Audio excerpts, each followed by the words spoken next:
champion Lakers, as seen on ESPN regular. LeBron, Anthony Davis sitting this one out. Kawhi Leonard, Paul George, they put in some work. Middle of the first, Leonard off the screen. George lighted three, knocking down some open shots. Second quarter, Lakers trying to inbound. Leonard going to knock it away. George, back to Leonard. He'll finish. Leonard goes for 11 in the first half. George went for 9. Big stars playing well, but then there's Talen, Horton, Tucker, and LeBron had tweeted out Talen, Horton, Tucker. Telling you right now, he said, this kid is flat out special. And then LeBron tweeted a picture of a cat chasing a ball of yarn. Here's Horton Tucker. They Venmo to him, and he's going to the rack. Pulled back for that one. Impressive and still doing work. It's out of Iowa State. I believe he went to Simeon Career Academy High School. My memory serves me correct. Spinning, knocking people over, throw it on in. Yeah. Magic. It's all right. Take a step or two. It's good. LeBron, he tweeted about him. He's backing him up. Less than a minute later. Now he's out front. He's playing with people. Light one. LeBron and Davis. Yeah, stop it. You're too good. Horton Tucker goes for 33. Lakers win it $1.31 to 106. 4-7 from 3. That's a great sign. Now Montrezl Harrell doing work against his former team. Double-double at 19 and 11. Let's hear from Frank Vogel.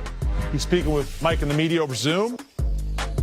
Hey, Frank, I'm going to do a broken record from last game and ask you about Talen Tucker first again. Just off that performance, you mentioned how good he looked in camp, and I know you had confidence in going back to the bubble, but did you expect to see him have this kind of control of an offense like tonight? Yeah, I wasn't sure what to expect with him playing point guard for us as much as he did tonight. But he did that some in the G League last year, looked really comfortable with that. But more importantly, he just showed more of what we've seen from him, since we've been watching him, in the G League first season and in the bubble. Just his ability to attack offensively in a variety of different ways, attacking the basket with great finishing ability, making good decisions with his paint to great, shooting the three ball well, and he had a strong defensive night as well. So I knew he was going to play big minutes, and not really surprised at the numbers he put up. You mentioned Marc Gasol before the game, Frank, and how you're looking forward to seeing him integrated on the offense. He had 5 assists and just a lot of really nice passes. How were you able to get that together this quickly with new players and just lean on that skill set? It seems like it'll be able to stick. Well, it's I think NBA players or basketball players in general, when they know they have a guy that's going to throw on the ball, the cutting and aggressiveness just picks up. And, we came into this game knowing we were going to play through Marc a lot at the top of the key. Our guys had a great mindset to really move aggressively without the basketball, and Marc would find you, especially in the paint. And, we got a lot of great paint catches that some led to layups, some led to paint to great situations. And, Marc gives that dynamic. It's just going to make us that difficult to guard. Dave?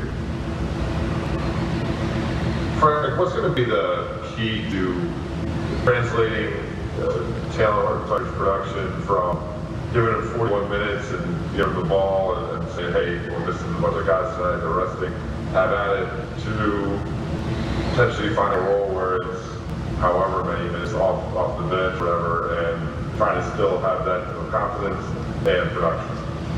Yeah, it's going to make my job difficult for sure, because we have a very deep team, and no minutes are guaranteed. So he's going to be playing at a high level. That should push everybody else to stay playing at a high level.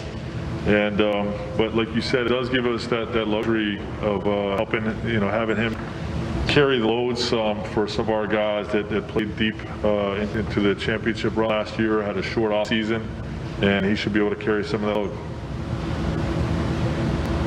Hey Frank, can you give us any clarity as to why close distance Vontae won't shoot back? Yeah, due to the health and safety protocols of the league, those guys had an excused absence from the game. How worrisome, I guess, it is that you played one game now and you had guys from both rosters that had to kind of not be here because of that? That's the norm for an NBA season outside the bubble. You know, this is what we set an expectation for our team, that it's going to be abnormal to be at full strength, staff and players, and there's going to be guys out a lot, and you know, we all just got to get used to the fact that that's going to be normal for this season league-wide, and you know, hopefully it's as minimal as possible, but you know, we just try to find the silver lining in it. When certain guys are going to be out, other guys are going to get more opportunity, and you saw that with some of our guys tonight. Hey Frank, along those same lines, considering you guys played the same team on Friday in practice yesterday, was there any question about whether this game today would happen? Not really, to me. You know, I never felt like it wouldn't happen. You know, we knew we were going to be a little bit short-handed, but you know, I never really felt like it wasn't going to happen.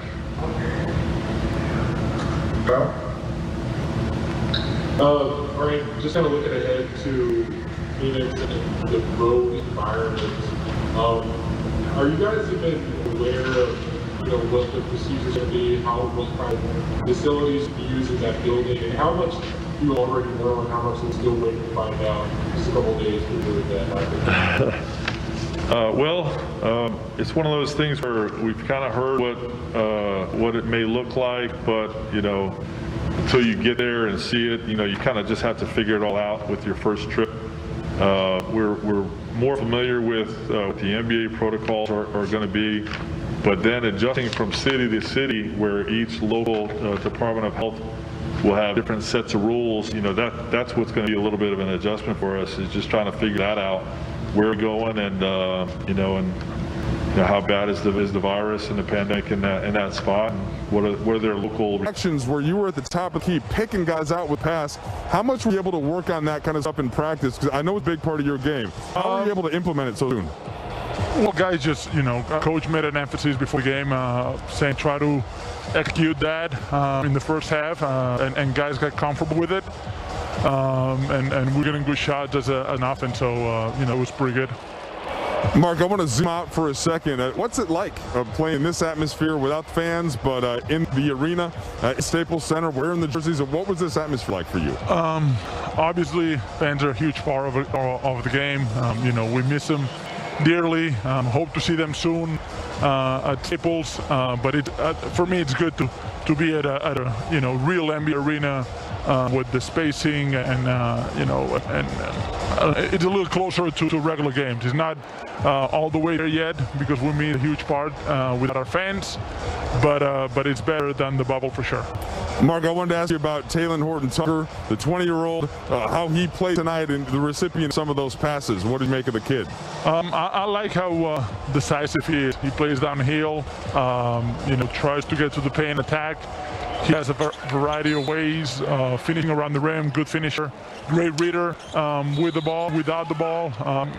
And I love how defensively, how tenacious he is. He competes every possession defensively, very open to listening, and a great kid. I mean, I didn't know that much about him, but I'm very surprised and very positively surprised after watching him play for a week now.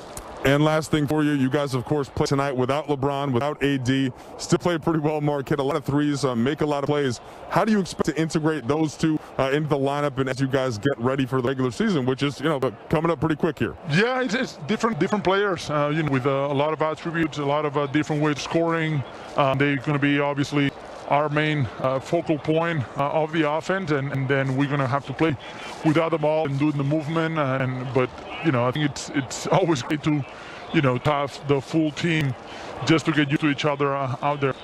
Mark, thanks for the time. It's nice to see you in purple and gold.